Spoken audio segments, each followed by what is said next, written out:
달콤한 말씀 행복한 하루 오늘 함께 나누실 말씀은 예레미야 42장 1절부터 14절까지 말씀입니다. 이에 모든 군대의 지휘관과 가레의 아들 요하난과 호사야의 아들 여사냐와 백성의 낮은 자로부터 높은 자까지 다 나아와 선지자 예레미야에게 이르되 당신은 우리의 탄원을 듣고 이 남아있는 모든 자를 위하여 당신의 하나님 여호와께 기도해 주소서. 당신이 보는 바와 같이 우리는 많은 사람 중에서 남은 적은 무리이니 당신의 하나님 여호와께서 우리가 마땅히 갈 길과 할 일을 보이시기를 원하나이다. 내가 너희 말을 들었은즉 너희 말대로 너희 하나님 여호와께 기도하고 물은 여호와께서 너희에게 응답하시는 것을 숨김이 없이 너희에게 말하리라. 우리가 당신의 하나님 여호와께서 당신을 보내사 우리에게 이르시는 모든 말씀대로 행하리이다. 여호와께서는 우리 가운데 진실하고 성실한 증인이 되시옵소서. 우리가 당신을 우리 하나님 여호와께 보냄은 그의 목소리가 우리에게 좋든지 좋지 않든지를 막론하고 순종하려 함이라. 우리가 우리 하나님 여호와의 목소리를 순종하면 우리에게 복이 있으리이다.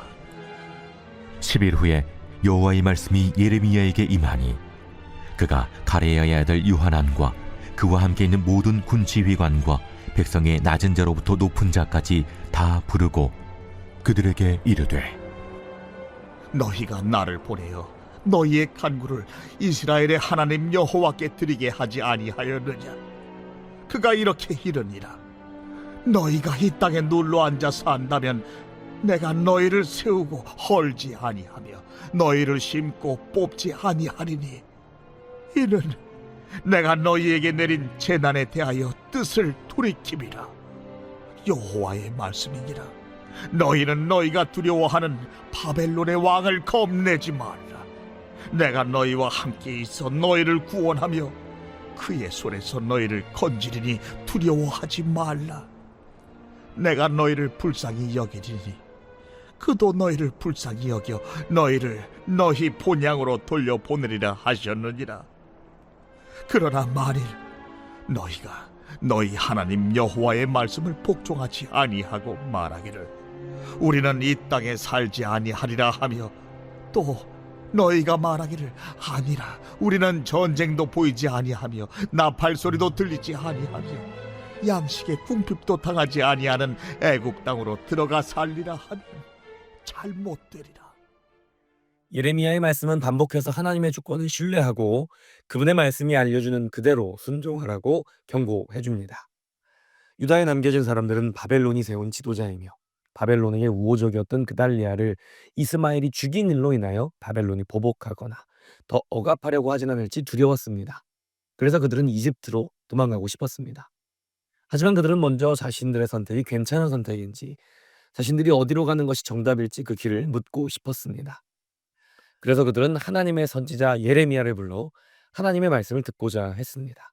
그들은 아마도 진심으로 하나님의 말씀을 듣고 그 말씀대로 결정하겠다 다짐하는 듯 보입니다. 당신의 하나님 여호와께서 우리가 마땅히 갈 길과 할 일을 보이시기를 원하나이다. 그들이 예레미야에게 이르되 우리가 당신의 하나님 여호와께서 당신을 보내사 우리에게 이르시는 모든 말씀대로 행하리이다. 예레미야는 그들의 요구대로 하나님께 그들의 길을 묻기 위해 돌아갔습니다. 그리고 무려 10일의 시간이 흘렀습니다. 하루라도 빨리 자신들이 어디로 가야 할지 알고 싶은 이들에게 10일은 얼마나 긴 시간이었을까요? 아마도 그들의 애간장이 다 녹아버렸을 것입니다. 그리고 10일 후에 돌아온 하나님의 대답은 그들이 기대했던 것과는 전혀 다른 대답이었습니다. 여호와의 말씀이니라. 너희는 너희가 두려워하는 바벨론의 왕을 겁내지 말라. 내가 너희와 함께 있어 너희를 구원하며 그의 손에서 너희를 건지리니 두려워하지 말라. 뿐만 아니라 13, 14절을 보면 하나님은 그들이 이 길을 따르지 않고 다른 길을 갈 때에는 그 대가를 치러야 될 것까지 경고하십니다. 그들은 과연 어떤 선택을 했을까요? 그들은 결국 하나님의 말씀을 신뢰하지 않고 자기들이 원하는 길로 곧 이집트로 향하게 됩니다. 그리고는 말씀하신 대로 그 대가를 치르게 되지요. 우리도 살아가면서 누군가에게 길을 묻고 싶을 때가 있습니다. 어디로 가야 할지, 무엇을 해야 할지, 어떤 선택이 더 좋은 선택인지 도무지 결정하기 어려울 때에 누군가 나를 대신해서 분명한 답을 알려주었으면 하고 바라게 됩니다. 그래서 많은 사람들이 여전히 점집을 찾고 용하다는 무당, 무속인을 찾아갑니다. 도대체 나는 어디로 가야 합니까? 무엇을 해야 합니까? 길을 묻고 싶은 것입니다. 그런가 하면 듣고 싶은 대답이 있어 길을 묻는 경우도 있죠. 이미 어디로 가야 할지 결정은 다 해놓았지만, 내가 가고 싶은 길이 이미 있지만, 그럼에도 불구하고 다시 묻는 이유는 무엇일까요? 내가 결정한 나의 길을 지지받고 싶기 때문입니다. 잘 선택했다고 확인받고 싶기 때문이죠. 그렇기 때문에 자신이 원하는 대답, 자신이 이미 결정한 대로 대답이 나오지 않으면 얼굴이 굳어지는 것입니다. 그리고는 귀를 닫고 근심하며 돌아가게 됩니다. 오늘 본문에 나오는 사람들도 그랬습니다. 그들은 자진해서 하나님께 길을 묻습니다. 어떻게 해야 우리가 살겠습니까? 우리가 어디로 가야 하겠습니까? 그러나 답을 듣고는 외면합니다. 거절합니다. 그들은 분명 진심으로 하나님의 대답을 듣고 따르겠다고 고백한 듯 합니다. 그러나 순종이란 단지 진심으로만 할 수 있는 일이 아닙니다. 하나님의 은혜가 아니고서야 우리가 어떻게 우리의 본성을 거스르고 말씀에 순종할 수 있습니까? 그들은 자신들의 자발적인 결단으로도 결국 순종하지 못했습니다. 그들은 바벨론이 자신들을 죽게 만들 것이라며 두려워했습니다. 그러나 실상은 바벨론이 자신이 정복한 땅을 나름 안정적으로 통치하기 위해 애쓰고 있었죠. 그렇기 때문에 하나님은 그들을 안심시켜 주셨습니다. 내가 너희를 불쌍히 여기리니 그도 너희를 불쌍히 여겨 너희를 너희 본향으로 돌려보내리라 하셨느니라. 그러나 문제는 그것이 그들이 생각한 길이 아니었다는 것입니다. 우리는 자기가 원하는 길, 가려고 정해놓은 길을 두고 그 길이 좋은 길인지 나쁜 길인지를 묻습니다. 그런데 그런 질문은 사실 아무 의미가 없는 질문입니다. 왜냐하면 좋은 길과 나쁜 길의 기준을 이미 자신이 가지고 있기 때문입니다. 좋은 길과 나쁜 길의 기준을 하나님의 말씀이 아니라 자기에게 두고 답을 기다릴 때 말씀에 의한 답이 마음에 들기는 거의 불가능하겠죠. 왜냐하면 말씀은 십자가의 길을 알려주기 때문입니다. 예수께서 제자들과 함께 로마의 황제, 그 황제 이름을 딴 황제의 도시 가이사랴 빌립보에 이르렀을 때의 일입니다. 예수님은 제자들에게 앞으로 자신이 가야 할 구원을 위한 길, 곧 무력하게 붙잡혀 십자가에 돌아가셔야 하는 그 사명에 대해 설명해 주십니다. 인자가 많은 고난을 받고 장로들과 대제사장들과 서기관들에게 버림받아 죽임을 당하고 사흘 만에 살아나야 할 것을 비로소 그들에게 가르치시되 드러내놓고 이 말씀을 하시니 베드로가 예수를 붙들고 항변하매, 예수님을 따르던 제자들은 자신들이 따라가야 할 길이 어떤 길인지 듣자 예수님을 붙잡고 항변했습니다. 여기서 항변했다는 말은 예수님의 옷자락을 움켜쥐고는 예수님을 꾸짖었다는 의미입니다. 그 순간 베드로는 제자가 아니었습니다. 그는 스스로 스승의 자리에 올랐고 자기 뜻을 굽힐 마음이 없었습니다. 그래서 예수님의 말씀을 듣고 순종하지 못했던 것이지요. 이재철 목사님은 자신의 저서 내게 있는 것에서 베드로가 황제의 논리에 젖어 있었기 때문이라고 해석했습니다.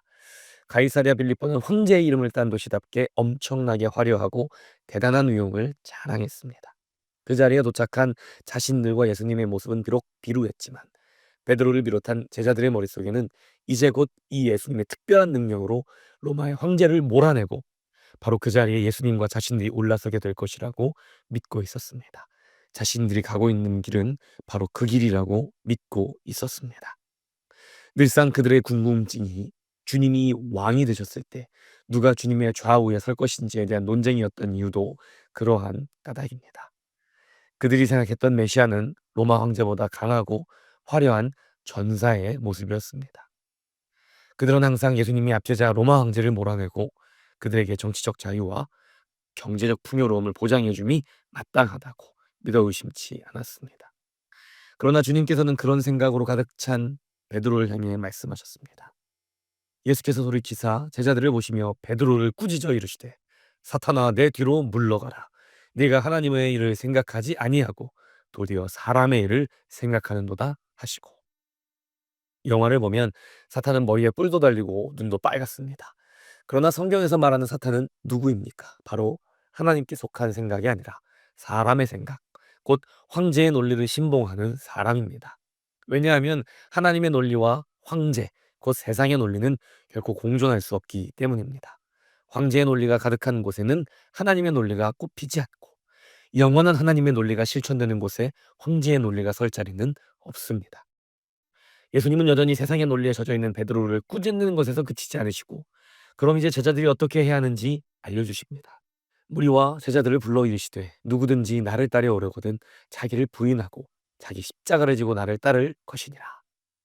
제자들이 가야 할 길은 분명합니다. 바로 자기를 부인하고 자기 십자가를 지고 예수님을 따르는 것입니다. 자기 부인이란 무엇입니까?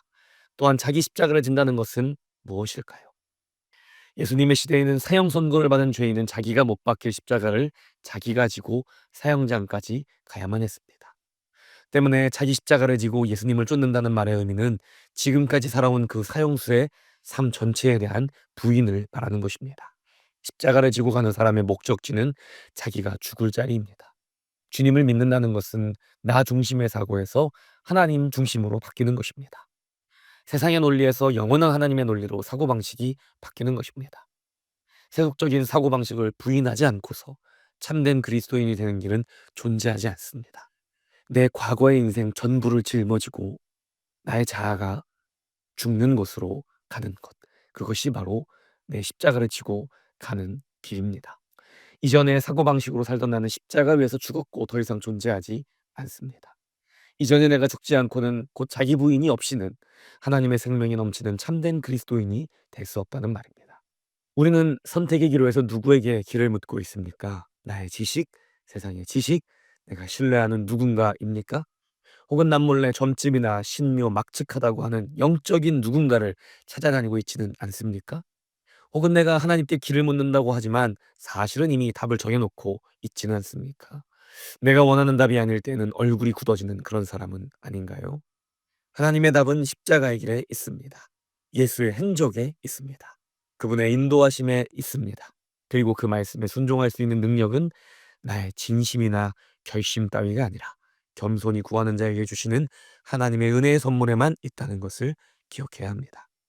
오늘 하루도 작은 선택 하나하나마다 하나님께 겸손히 그 길을 묻고 하나님의 말씀에 순종할 수 있는 능력을 달라고 겸손히 기도하는 여러분이 되시기를 축복합니다. 오늘의 적용 질문입니다. 첫째, 내가 절대로 포기할 수 없고 절대적으로 의지했던 나의 애굽 혹은 나의 황제의 논리는 무엇입니까? 두 번째, 주님의 명령 앞에서 나의 진심 어린 결단만으로 도저히 순종할 수 없다고 느꼈던 경험이 있다면 나누어 봅시다.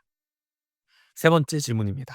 순종의 자리가 죽음의 자리처럼 느껴졌지만 결과적으로 결국 하나님의 평안을 누리는 자리였음을 깨닫게 된 경험이 있다면 나누어 봅시다.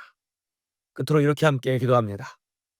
오늘도 내가 머물고픈 자리, 내가 의지하는 자리, 내가 올라서고 싶은 자리가 아니라 예수님이 계신 자리, 예수님이 명령하신 자리에 내가 머물게 하여 주옵소서. 오직 그 자리에만 주님이 주시는 참된 평안과 만족이 있음을 믿습니다.